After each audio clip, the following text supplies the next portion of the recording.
Vidéojeux.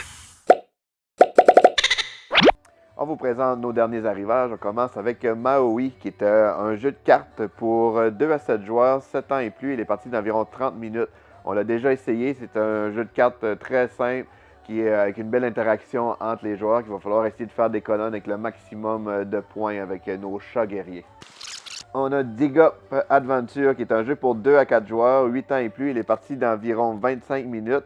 C'est un jeu de cartes et de collection quand même assez immersif et stratégique, puis avec une belle interaction aussi entre les joueurs. Nous avons eu Revive, qui était un des jeux très attendus. J'ai personnellement vraiment hâte de l'essayer aussi. C'est un jeu pour 1 à 4 joueurs, les parties d'environ 120 minutes pour 14 ans et plus. C'est un jeu qui mélange plusieurs mécaniques dedans, comme un peu le deck building, le contrôle de territoire, la gestion de ressources. Donc ça a l'air très intéressant. Donc Revive.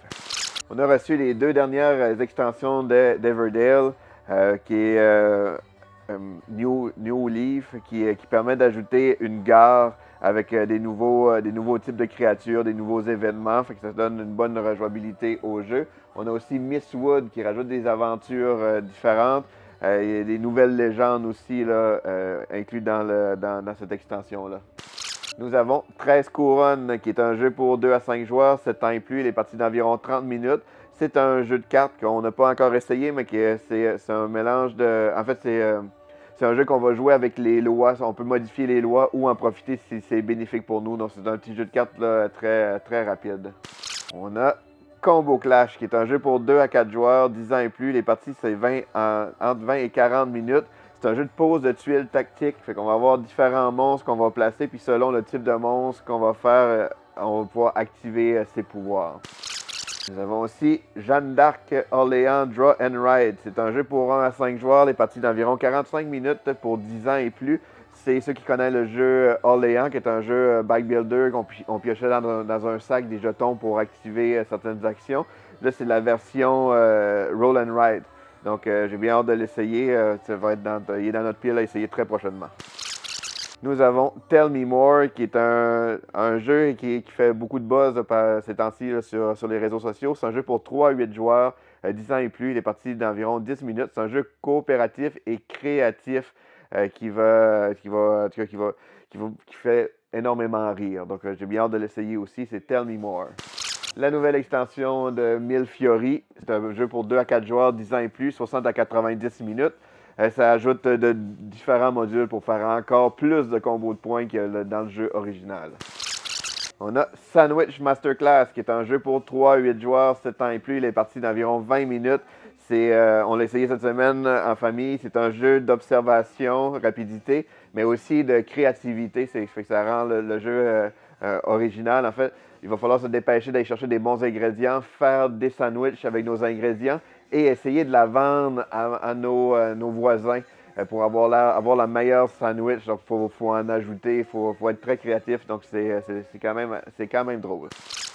On a Bloody Harry, qui est un jeu pour 2 à 4 joueurs, 12 ans et plus. Les parties d'environ 30 minutes.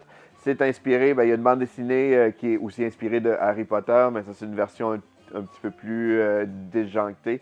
C'est un jeu de cartes avec une grosse interaction entre les joueurs. C'est vraiment un genre de jeu qu'on s'attaque entre nous autres, qu'on se vole des cartes, qu'on fait des échanges, et ainsi de suite. Puis le but, c'est d'avoir le plus de points possible. On a le jeu Action, qui est un jeu pour 8 ans et plus, 2 à 8 joueurs, des parties d'environ 20 minutes. C'est un jeu qu'on va utiliser des cubes pour essayer de représenter une scène.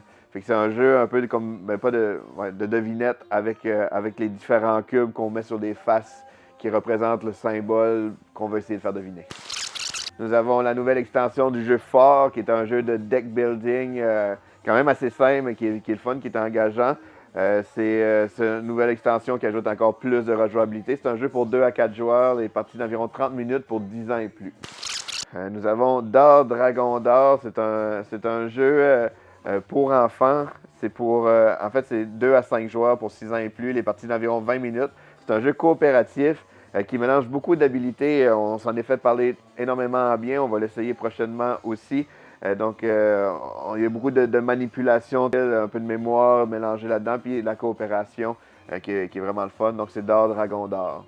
Nous avons New Eden, qui est un jeu la même maison d'édition qui nous offre Mille Fiori et les Charlatans. Ici, c'est un jeu pour 1 à 4 joueurs, les parties d'environ 60 minutes pour 10 ans et plus. C'est un jeu un jeu de développement, de gestion, qui se déroule un peu dans l'univers Jules Verne. Nous avons Tatsu, qui est un jeu de pli pour 2 à 4 joueurs, les parties d'environ 25 minutes pour 14 ans et plus.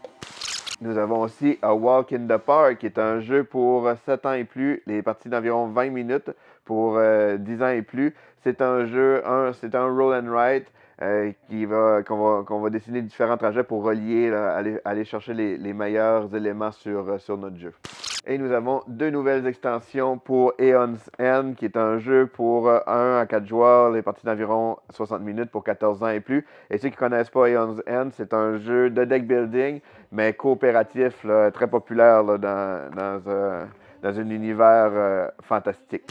Donc ça fait le tour des nouveautés de cette semaine. L'île au jeu.